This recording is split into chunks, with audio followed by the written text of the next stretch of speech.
Praise the Lord. സ്നേഹമുള്ളവരെ, വിശുദ്ധ പൗലോസ് ശ്ലീഹ തിമോത്തിയോസിന് എഴുതിയ 2-ാം ലേഖനം 2-ാം അധ്യായം 21-ാം തിരുവചനമാണ് ഇന്ന് വിചിന്തനത്തിനായി എടുത്തിരിക്കുന്നത്. ഒരുവൻ നികൃഷ്ടമായ അവസ്ഥയിൽ നിന്ന് തന്നെ ശുദ്ധീകരിക്കുന്നെങ്കിൽ അവൻ ശ്രേഷ്ഠമായ ഉപയോഗത്തിന് പറ്റിയതും ഗൃഹനാഥന് പ്രയോജനകരവും ഏതൊരു നല്ല കാര്യത്തിനും ഉപയോഗയോഗ്യവുമായ വിശുദ്ധ പാത്രമാകും. നാം ദൈവത്തിന് ഉപയോഗയോഗ്യമായ വിശുദ്ധ പാത്രമായി മാറണം.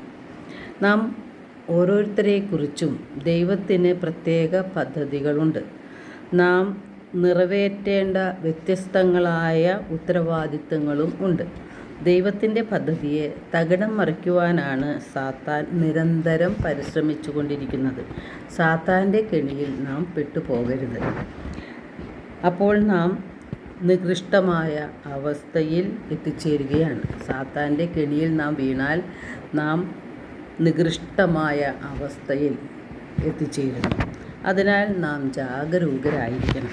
സാത്താൻ്റെ കുടില തന്ത്രങ്ങളെ ചെറുത്തു നിൽക്കാൻ ദൈവത്തിൻ്റെ എല്ലാ ആയുധങ്ങളും നാം ധരിക്കണം. ജെറമിയ 29:11 കർത്താവ് അരുളി ചെയ്യുന്നുണ്ട്, നിങ്ങളെക്കുറിച്ചുള്ള പദ്ധതി എൻ്റെ മനസ്സിലുണ്ട്.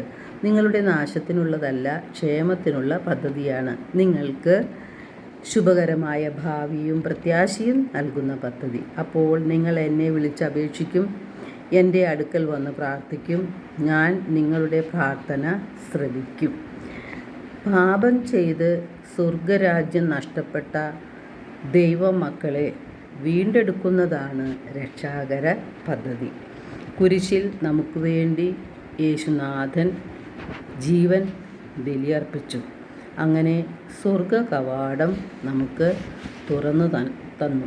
അനുതപിക്കുന്ന പാപിക്ക് സ്വർഗം തുറന്നു കിട്ടും. സ്വർഗത്തിലേക്കുള്ള പ്രവേശനം കണ്ടുകൊണ്ട് വേണം ഈ ലോക ജീവിതം നാം നയിക്കുവാനായിട്ട്. നാം ഈ ഭൂമിയിൽ സ്വർഗത്തിലേക്ക് നടന്നു നീങ്ങുന്ന തീർത്ഥാടകരാണ്. കാരണം നമ്മുടെ പൗരത്വം സ്വർഗത്തിലാണ്. അപ്പോൾ നാം എന്താണ് ചെയ്യേണ്ടത്? നമ്മുടെ നികൃഷ്ടമായ അവസ്ഥയിൽ നിന്ന് നമ്മെ തന്നെ ശുദ്ധീകരിക്കണം. അപ്പോൾ ദൈവത്തിന് നമ്മെക്കുറിച്ചുള്ള ശ്രേഷ്ഠമായ പദ്ധതികൾ നമ്മിൽ നിറവേറും. മനുഷ്യരുടെ ഹൃദയം മറ്റെന്തിനേക്കാളും കാപട്യമുള്ളതും ദുഷിച്ചതുമാണ്.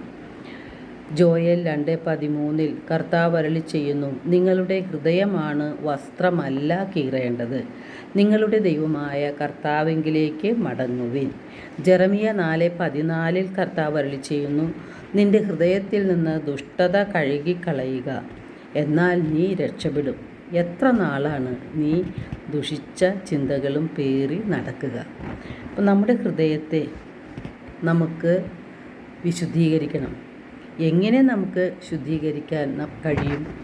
യോഹന്നാൻ 15:3 യേശു പറയുന്നുണ്ട്, ഞാൻ നിങ്ങളോട് പറഞ്ഞ വചനം നിമിത്തം നിങ്ങൾ ശുദ്ധിയുള്ളവരായിരിക്കുന്നു. എന്തുകൊണ്ടാണ് നമുക്ക് തെറ്റുകൾ പറ്റുന്നത്? വിശുദ്ധ മത്തായിയുടെ സുവിശേഷം 22-ാം അധ്യായം 29 യേശു പറയുന്നുണ്ട്, വിശുദ്ധ ലിഖിതങ്ങളോ ദൈവത്തിൻ്റെ ശക്തിയോ അറിയാത്തത് കൊണ്ടല്ലേ നിങ്ങൾക്ക് തെറ്റുകൾ പറ്റുന്നത് എന്ന്. അപ്പോൾ വചനമാവുന്ന കണ്ണാടിയിലൂടെ നമ്മുടെ ഹൃദയത്തെ പരിശോധിച്ച് നമ്മുടെ ഹൃദയത്തിലെ പാപങ്ങളാവുന്ന മുള്ളുകളെ നാം എടുത്തു മാറ്റുമ്പോൾ നമുക്ക് വിശുദ്ധീകരണം നടക്കും. നാം ഹൃദയത്തിൽ സൂക്ഷിക്കുന്ന വെറുപ്പും വൈരാഗ്യവും പ്രതികാര ചിന്തകളും അസൂയയും അഹങ്കാരവും സ്വാർത്ഥമോഹങ്ങളും ജഡമോഹങ്ങളും കണ്ണുകളുടെ ദുരാശകളുമെല്ലാം നമ്മെ അശുദ്ധരായി മാറ്റുകയാണ്. വിദ്വേഷം മൂലം പലരും അശുദ്ധരായി മാറുന്നു എന്ന് വിശുദ്ധ പൗലോസ് ശ്ലീഹ നമ്മെ ഓർമ്മിപ്പിക്കുന്നുണ്ട്. നമ്മുടെ തെറ്റുകൾ കണ്ടെത്തി അവയെക്കുറിച്ച് അനുതപിച്ച് അവ ഏറ്റുപറഞ്ഞ് നല്ല കുമ്പസാരത്തിലൂടെ കൂദാശയിലൂടെ നമുക്ക് വിശുദ്ധിയിലേക്ക് കടന്നു വരാൻ കഴിയും. പാപങ്ങൾ ഏറ്റുപറയുമ്പോൾ നമ്മുടെ പാപങ്ങൾ യേശുവിൻ്റെ തിരുരക്തത്താലാണ് കഴുകപ്പെടുന്നത്. അതോടൊപ്പം നമുക്ക് പരിശുദ്ധാത്മാവിനെയും ലഭിക്കും. പരിശുദ്ധാത്മാവിൻ്റെ വരങ്ങളാലും ഫലങ്ങളാലും നാം നിറയപ്പെടും. അപ്പോഴാണ് ദൈവത്തിന് ഉപയോഗയോഗ്യമായ വിശുദ്ധ പാത്രങ്ങളായി നാം മാറുന്നത്. എല്ലാവർക്കും ഒരു നല്ല ദിനം ആശംസിക്കുന്നു. ദൈവം നമ്മെ ഓരോരുത്തരെയും സമൃദ്ധമായി അനുഗ്രഹിക്കട്ടെ.